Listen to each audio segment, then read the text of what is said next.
नमस्कार. आज 1 मे महाराष्ट्र दिन.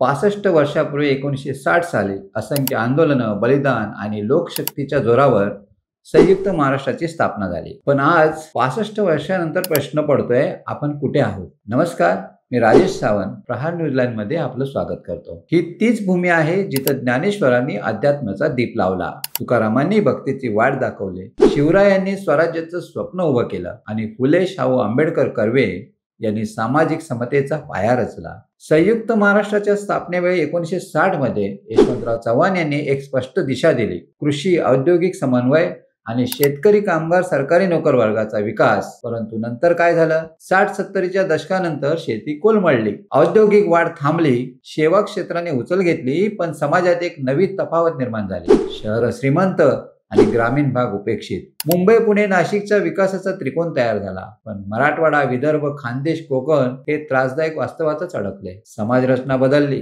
पूर्वी शेतकरी, कामगार, मध्यम वर्ग होता. आता नवसरंजामदार, नवभांडवलदार आणि उच्चभ्रू वर्ग पुढे आलाय.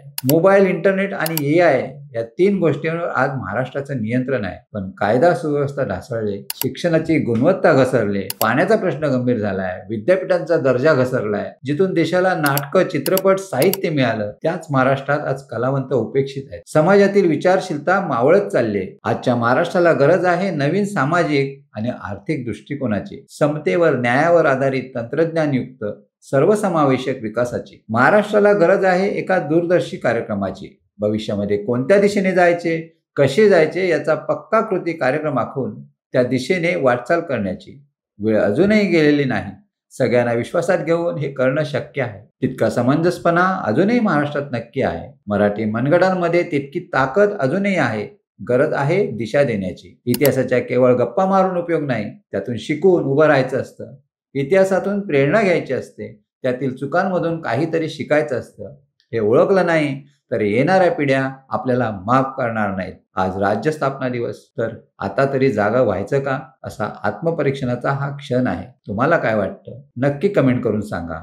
आणि हा व्हिडिओ तुम्हाला आवडला असेल तर शेअर करा आणि महाराष्ट्राच्या नवउभारणीच्या चर्चेत तुम्हीही सहभागी व्हा. जय हिंद, जय महाराष्ट्र.